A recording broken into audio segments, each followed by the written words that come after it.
Our final presentation is from Ben Hurd. Ben is the director of ThinkClimate Consulting, a climate change sustainability consulting firm. In 2011, Ben delivered a presentation, Nuclear Power from Opponent to Proponent to a Strong Response, and has since become one of Australia's most prominent nuclear advocates. Presenting his work at state, national and international conferences and a landmark televised nuclear debate victory in 2012. Ben has written on nuclear power extensively and in 2012 launched his independently funded research with the first of a kind comparison of nuclear and renewable options for the replacement of coal-fired electricity in Australia. Ben is also a PhD candidate at the University of Adelaide, examining the potential role of advanced nuclear energy systems for the decarbonisation of electricity and energy in Australia. Please welcome Ben.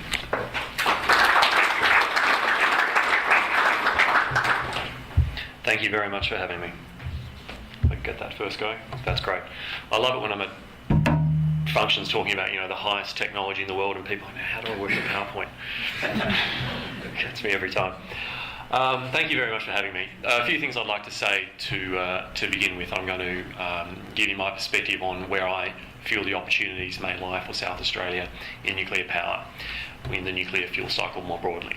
Now, bear in mind, we're about to have a Royal Commission on this very subject, and feel free to call me a commentator, feel free to call me an analyst. I suppose there's some other things you can call me too if you want to, but I'm not a soothsayer, I'm not a fortune teller. I don't know what the outcome's going to be in 12 months' time, but I'll give you my best thoughts. I'll give you my best opinions about where the opportunities lie and where the challenges lie. And a bit like the quote that we were just left with, if more evidence emerges in the course of the 12 months of the Royal Commission, well, something that you hear today may not prove to be correct. But I'll tell you what I think at the moment. Not death by PowerPoint, quite the opposite. I've just got a few slides which I'll be spending a fair bit of time with the slides up and my talking to them. Okay, so this is a rehash of one of the figures that Ian Hoare-Lacey showed you, which is the nuclear fuel cycle, which essentially is the subject of this Royal Commission. And the intention overall, from the terms of reference, clearly is to see whether there is economic opportunity for South Australia to become more involved in the nuclear fuel cycle. We are certainly already involved in the nuclear fuel cycle as a miner and exporter of uranium, and Australia is certainly already very much a nuclear nation with a world-leading research reactor at Lucas Heights in Sydney, with a very competent regulator and an excellent nuclear science and technology organisation. So it is not as though South Australia is starting from point zero in the nuclear fuel cycle. But this, in a nutshell, is the terms of reference of the draft terms of reference of the Royal Commission can be roughly summed up by this diagram with a question mark on it. Should we do more? So I will give you my thoughts one at a time on these stages. So first of all, looking at the mining milling. Okay, so this is what we already do, and in fact South Australia is already well established in uranium mining, very prominently at the Australian level. South Australia participates, and Australia is very prominent at the international level in uranium. We export proportionally less uranium than we have. So we have the world's best deposits, but we're only the third biggest exporter.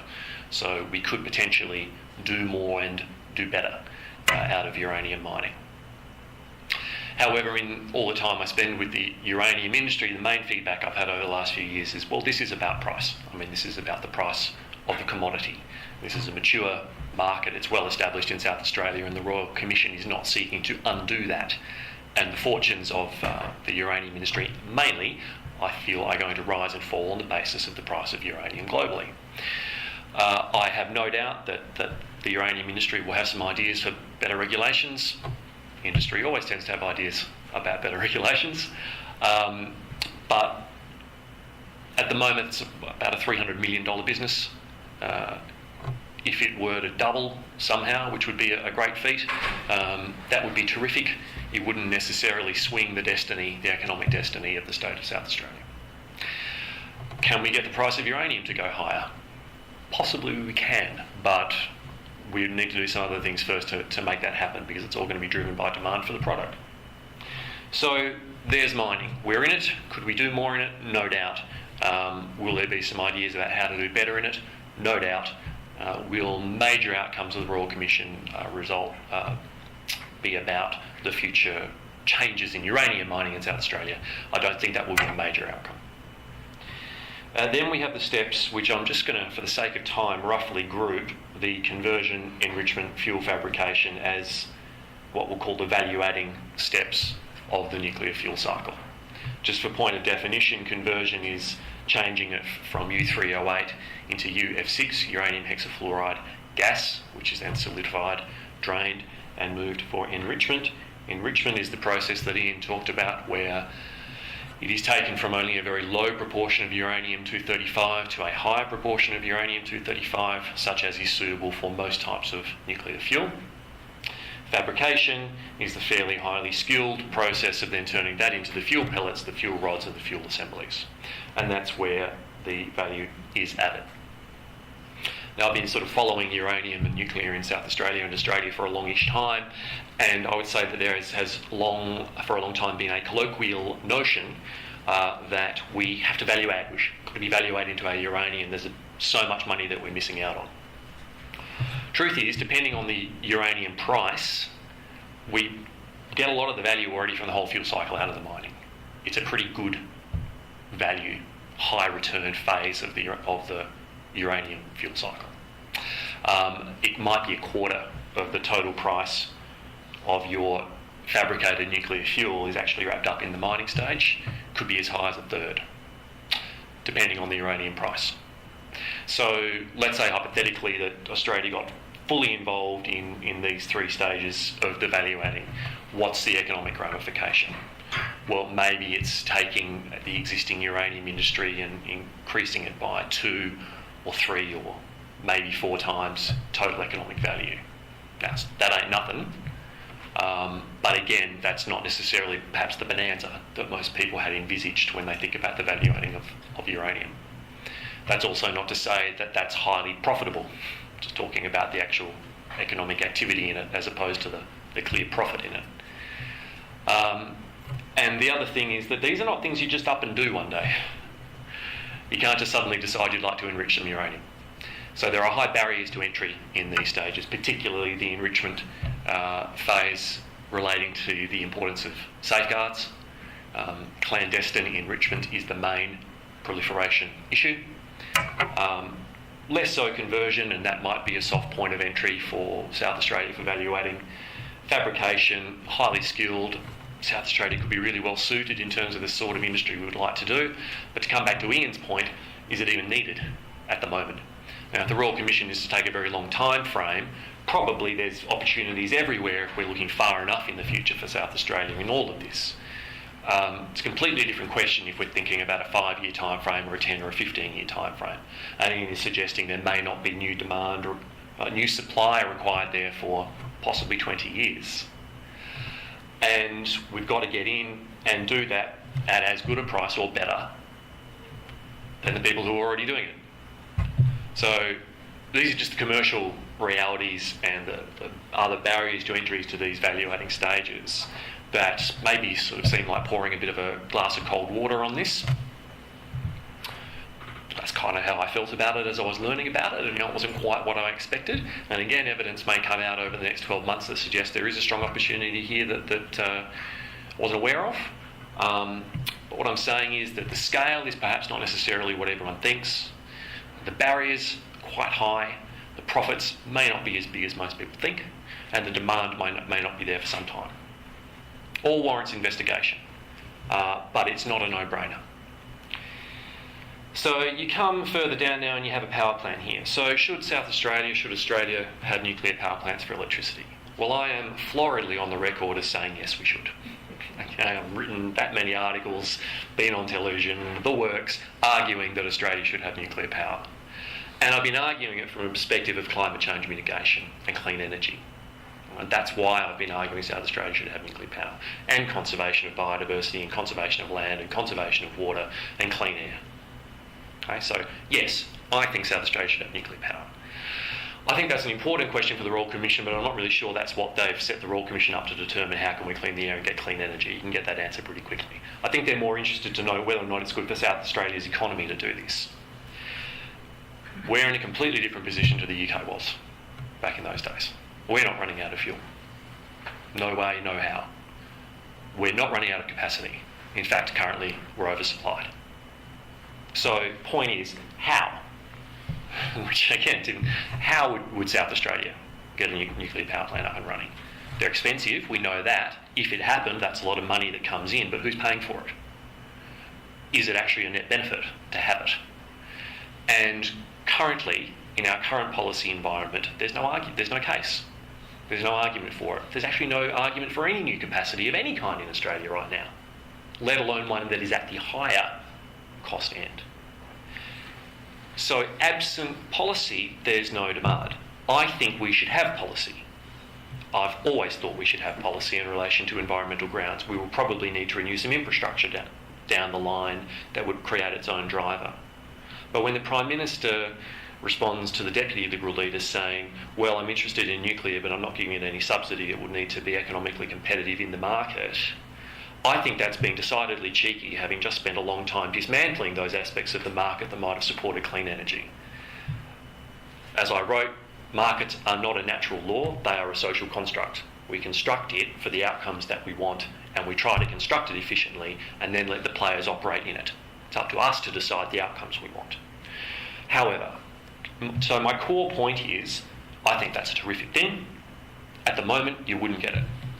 If you just open it up, you wouldn't get it. You'd need someone to make a contract to buy electricity at a slightly higher end than is currently in the market when demand is abating or has been abating for a few years. Now, if instead of having a renewable energy target, which I think is a bad idea, you had a clean energy target, which I think is a good idea, you could get it.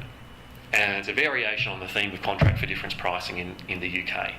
To say, we want to see clean energy penetrate the market, we want to see it penetrate the market at high penetrations, instead of arsing about with 20% like we have to for the renewable energy target. When you have a baseload, reliable, mature technology come in, you could just set the target at 95% in the confidence, technically, that it can be met.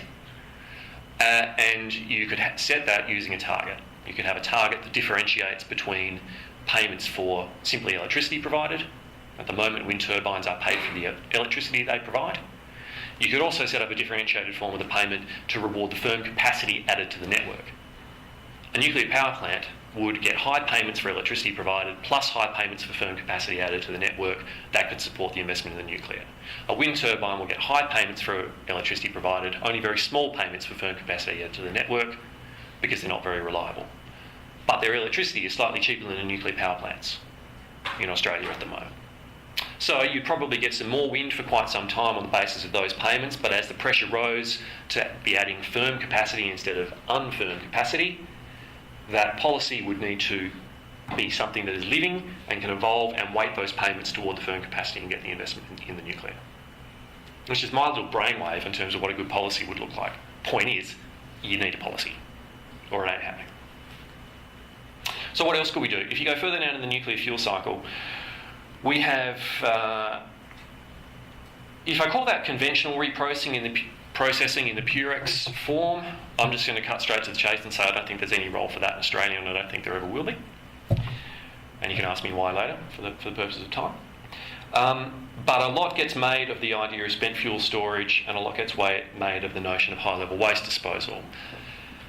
Now, when you look at that, as opposed to the characteristics I gave you up here, you've got a completely different story here.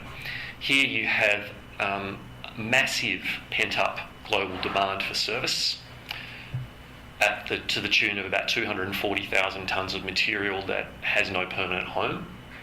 You have massive growth in that demand at the rate of about 12,000 tonnes per year coming through the industry of spent fuel material. That amount annually is growing and set to grow for quite some time as the number of power plants grow. And the centre of gravity of that growth is the Asia Pacific. So you have a completely different picture here. And the type of scheme that Tim described, where money is quarantined in a budget to deal with the material, these budgets exist. in nations around the world, including in the Asia Pacific. So you have a completely different situation in this here. High demand, growing demand, demand in the region, large quarantine budgets available. Ding, ding, ding. Possibility. Okay? Possibility. But what should it look like? It is my opinion that the conventional model of spent fuel waste disposal, being an underground large geological disposal in the style of a mine, like the images that Ian showed us, I think we are on the cusp. We are at the very early stages of the obsolescence of that approach. It's going to be used for some time. However, there are some good reasons to think that isn't necessarily the right way to go about doing it. They are very expensive. That isn't to say the money isn't available, but tens of billions of dollars are still tens of billions of dollars. They are they take a long time to site. They're big, complex beast projects. And in terms of social acceptance, yes, there's now evidence that it can be done, but it sure wasn't easy.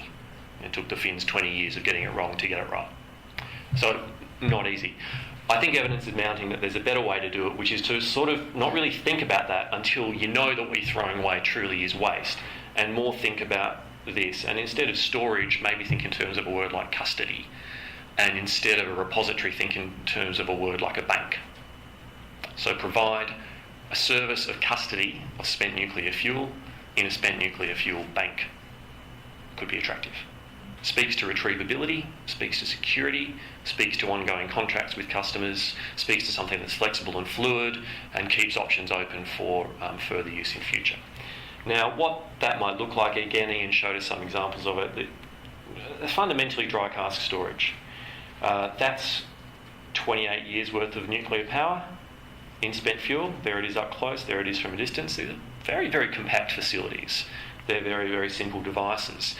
And dry cask storage, I guess, was probably implemented as a little bit of a stopgap for the nuclear industry while they got their geological repositories underway. They kind of never did get the geological repositories underway. Meanwhile, 30 years of experience later, you turn back to the dry casks and go, you know, it kind of works.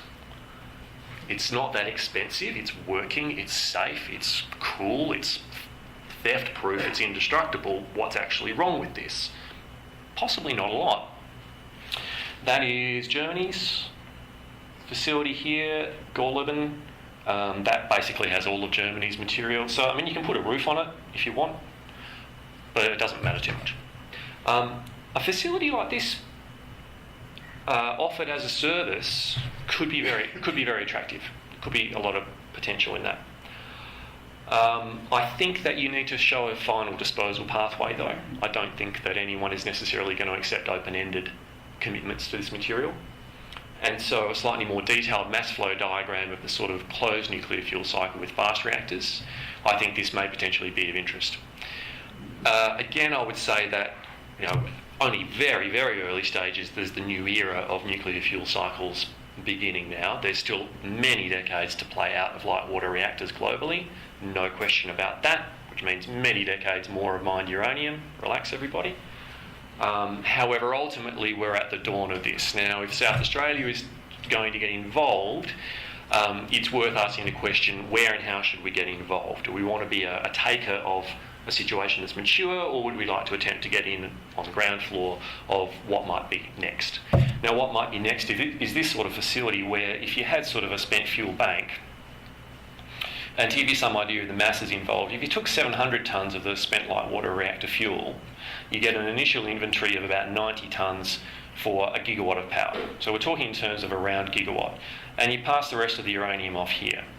If you put it through a fast reactor, you create 1 tonne of waste, which is another way of saying 1 gigawatt of power per year uses 1 tonne of uranium. It's remarkably, remarkably efficient.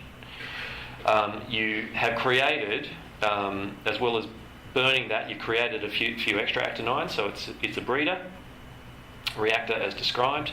They go back in, and you can also make up, as you're losing some of that, which goes here, your 1 tonne goes out here, you create a little bit extra, an extra half a tonne to start up the next one, and you top it up with the uranium coming out of there, coming out of that used fuel reserve. So it's an incredible mass flow, just remarkable numbers, and neatly that material there, we're only talking about disposal timeframes of about 300 years, so it's about a 30-year half-life. So again, that model of geological disposal, where criteria might be, regulated criteria might be there must be only X emission of radioactive material by year 10,000. It's met on an a priori basis. By year 300, it's already back at background radiation levels. So it completely changes the regulatory engineering requirements of that type of solution. That might be, again, something that could be paired for near-term commercialisation as a startup in South Australia. It's not going to happen immediately. The storage of spent fuel material could probably happen in the fairly near term. In fact, it could happen in the fairly near term. I'll be quite conclusive about that. Getting this established would require a longer time, but we could establish an evidence-based regulatory environment, more on the model of the UK and Canada, less on the model of the United States, to support, have a regulatory environment that supports innovative nuclear fuel cycle development. Now, if you could create a regulatory model that supports innovative nuclear fuel cycle development, there are a lot of people in nuclear fuel cycle development who would love to come running to South Australia to get their technology developed, particularly out of the United States. There's some frustration in the United States in terms of the regulation of basically a regulatory model that is rules-based and built around light water reactors. It is very difficult to design and get regulated an advanced fuel cycle. The expression that they use is the regulator tells us to bring them a rock, and when you brought us a rock, we'll tell you whether it was the right one or not. It's that sort of experience of trying to get something new and regulated up and running. I think I was so slack with the slides, I think that's actually it.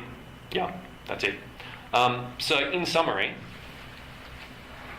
over a long enough time frame, there are probably opportunities for South Australia in all of this. We have to be realistic about who we are. We're less than 2 million people in an enormous state. We have economic and fuel pressures that are, well, our fuel pressures are vastly different from the UK's pressures at that time. Our economic pressures are becoming unique in the Australian context. We are doing worse than every other state. We probably can't immediately commercialise the most advanced nuclear technology. We would need partnerships. We would need international collaborations. We possibly can offer a really attractive service in the storage of spent fuel in a type of spent fuel bank. That probably is doable, and we do have markets for that on our doorstep.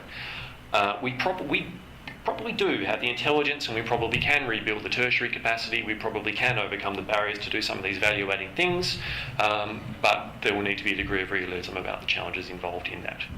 So I think the next 12 months are going to be very interesting. We can see what, if any, of my prognostications are correct at the end of it, but I hope that has at least spurred some thought and hopefully some questions about what opportunities might be available to South Australia out of the nuclear fuel cycle. So thank you very much.